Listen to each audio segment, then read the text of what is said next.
मलहून और बाला के पास आते हैं। मलहून उस्मान साहब से कहती है, हजूर हम आपसे मिलने आने वाले थे। उस्मान साहब पूछते क्या हुआ, जिस पर बाला कहती है, हजूर सैलवे ने अहम मालूमात का इंकशाफ किया है।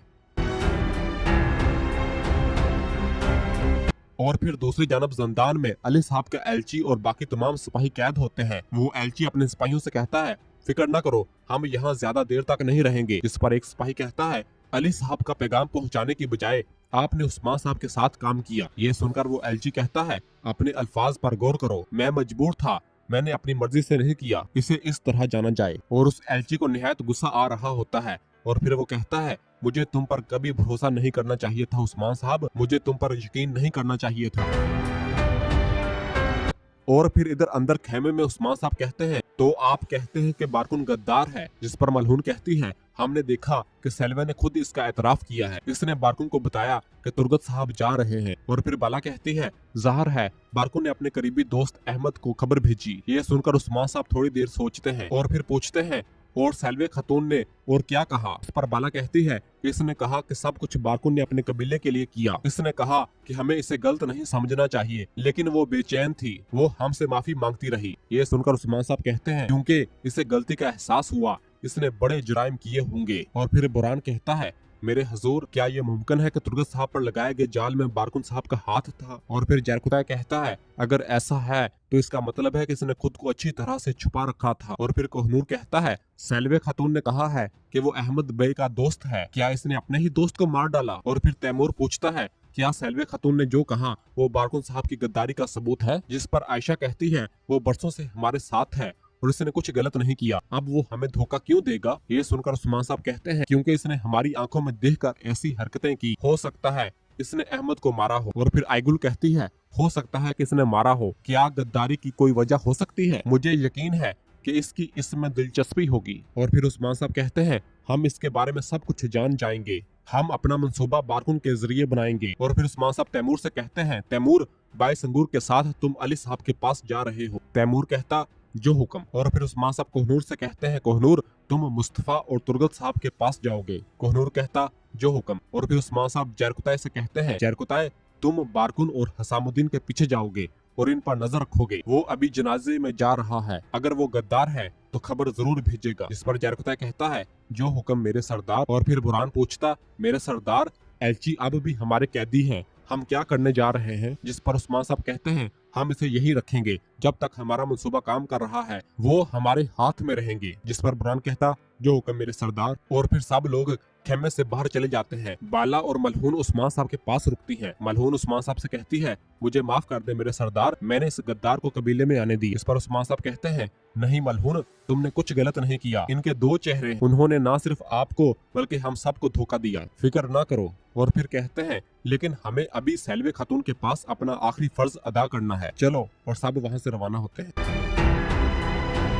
और फिर दूसरी जानब यीनी शहर में रोमानोस के सिपाहियों की हरकत मुसलसल जारी होती है, जिन्हें देखकर कुमराल अब्दाल आकचा दरवेश और पादरी करस्तियों से कहता है, पैकफूर और रोमानोस दोनों एहतियात से काम करते हैं। और फिर आकचा दरवेश कहता है, फौजियों की तादाद भी दिन ब दिन बढ़ रही है। जिस पर पादरी कहता, मुझे मालूम हुआ है कि अजनिक से तबीब, खवातीन और राहब आ रहे हैं, वो सिर्फ इसलिए एहतियाती तदाबीर अख्तियार कर रहे हैं। ये सुनकर कुमराल अब्दाल कहता, शिफा देने वाली और राहब हैं पादरी अफंदी। जिस पर वो पादरी कहता है, हाँ बिल्कुल। ये सुनकर कुमराल अब्दाल कहता है, ये एक अहम मालूमात है, हम इसे फौरन उस्मान साहब को भेजेंगे, फौरन।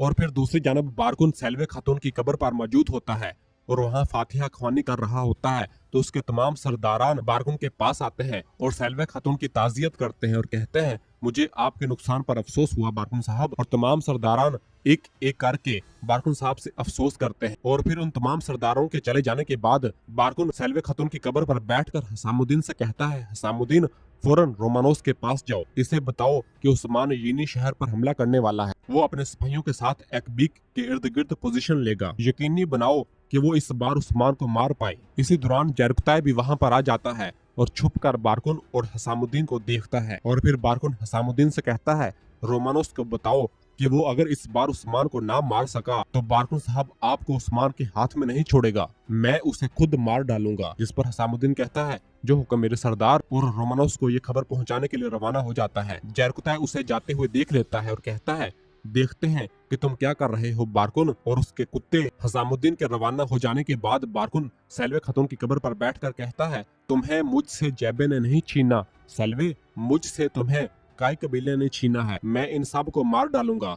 उस्मान, काई, यहाँ तक कि इस नाअहल रोमानोस को मैं इन सब को मार डालूंगा। मैं तुम्हारा बदला लूंगा। मैं तुमसे वादा करता हूँ कि मैं किसी को जिंदा नहीं छोड़ूंगा। मैं उस्मान को भी मार दूंगा, इसकी खवातीन को भी, इसके बच्चों को भी, मैं इन सब को मार डालूंगा। और फिर इधर कबीले के खेमे में फातिमा अलाजा के पास बैठी होती है। अलाजा ने फातिमा को सीने से लगाया होता है। इसी दौरान उस्मान साहब खेमे के अंदर दाखिल होते हैं और फातिमा को इस हालत में रोते हुए देखते हैं तो कहते हैं मेरी फूल तुम क्यों मुरझा गई हो। जिस पर फातिमा कहती है अम्मा, बाबा, सेल्वा खाला दोबारा नहीं आएंगी, है ना। और फातिमा अपनी माँ के गले मिलती है और कहती है बाबा मेरी तलवार जल्दी से मुझे निकाल दे, मैं सेल्वे खाला का इंतकाम लेना चाहती हूँ। जिस पर उस्मान साहब कहते हैं इधर आओ, और नशिस्त पर जाकर बैठ जाते हैं। और फिर उस्मान साहब उरहान से भी कहते हैं बेटा आओ बैठो। जिस पर उरहान कुछ लेने के लिए वहाँ से रवाना हो जाता है और पीछे से उस्मान साहब फातिमा से प्यार करते हैं। और फिर उरहान वही तलवार लेकर आता है जो उस्मान साहब के कहने पर उसने खुद बनाई होती है और उस्मान साहब को लाकर देता है। उस्मान साहब कहते हैं मैं पहले इस पर एक नजर डालूंगा, और उसे खोल कर देखते हैं और उसके म्यान को देखते हैं जो कि बहुत ही शानदार और खूबसूरत बना होता है। और फिर उस्मान साहब उस तलवार को बाहर निकालते हैं और उसका मायना करते हैं और उसे अच्छी तरह से देखते हैं और उसकी धार को देखते हैं। और फिर उरहान से कहते हैं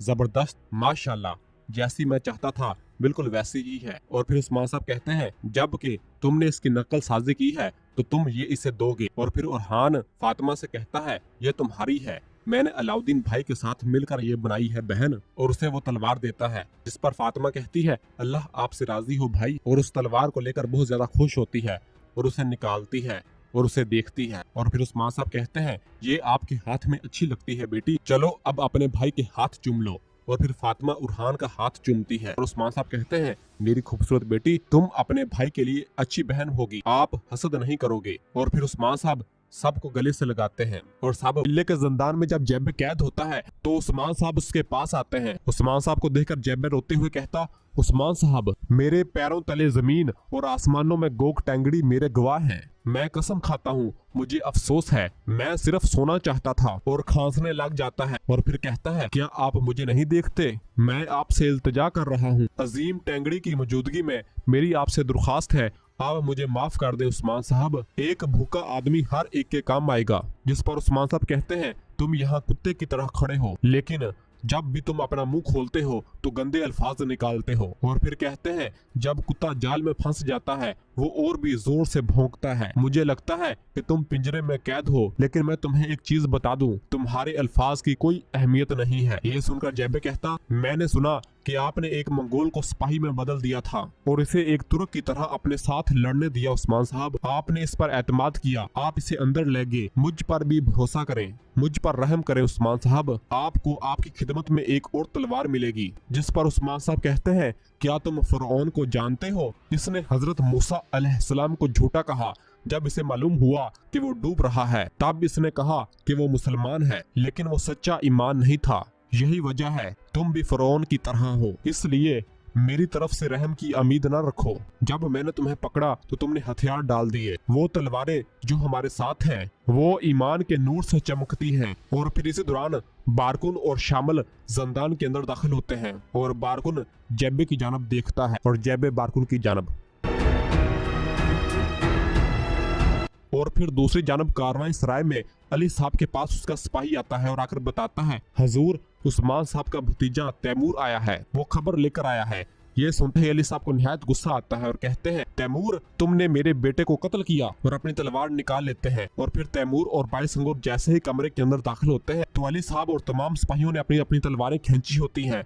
अली साहब कहते हैं तैमूर तुमने मेरे बेटे को कत्ल किया, और अपने सिपाहियों से कहता है मार दो इसे। तमाम सिपाही तैमूर और बाईसंगूर पर हमलावर हो जाते हैं, जिस पर बाईसंगूर और तैमूर अपना दिफा करते हैं और उनके साथ लड़ने लग जाते हैं और बहुत जल्द उन सबको जख्मी कर देते हैं। और फिर तैमूर अली साहब की जानब आता है तो अली साहब को पकड़कर उसकी गर्दन पर अपना खंजर रख देता है और बाईसंगूर अली साहब के तमाम सिपाहियों को ढेर कर देता है। और फिर तैमूर अली साहब से कहता है मैंने आपके बेटे को नहीं मारा, आपका बेटा जिंदा है। मैं आपकी तरफ उस्मान साहब का पैगाम लाया हूँ। जिस पर अली साहब थोड़ा रिलैक्स होते हैं और फिर तैमूर अली साहब की गर्दन से अपना खंजर हटा लेता है और नीचे फेंक देता है और कहता है मैं यहाँ आपकी तरफ एक एलची की हैसियत से आया हूँ, मेरी जान आपकी अमानत है। जिस पर अली साहब कहते हैं अगर मेरा बेटा जिंदा है तो फिर वो कहाँ है? जिस पर तैमूर कहता वो थक गया था इसलिए उस्मान साहब का मेहमान बन गया, वो सरदार के साथ यहाँ आएगा। जिस पर अली साहब कहते उस्मान बहुत सारी गलतियां कर चुका है, अगर इसने अब मेरे एलची को तकलीफ दी। इस पर तैमूर कहता आपका एलची हमारा मेहमान है अली साहब, कबीले में इसका इस्तकबाल किया जाएगा और हम उम्मीद करते हैं कि आप हमारे साथ भी ऐसा ही करें। और फिर बाईसंगूर कहता है अली साहब आपका बेटा एक बार फिर हदें फलांग रहा है। तैमूर ने इसे हद बताई लेकिन फिक्र न करें वो जिंदा है। ये सुनकर अली साहब कहते हैं जब तुमने हद पार की मैंने तुम्हें हद नहीं सिखाई, अब चुप रहो, एलची को बोलने दो।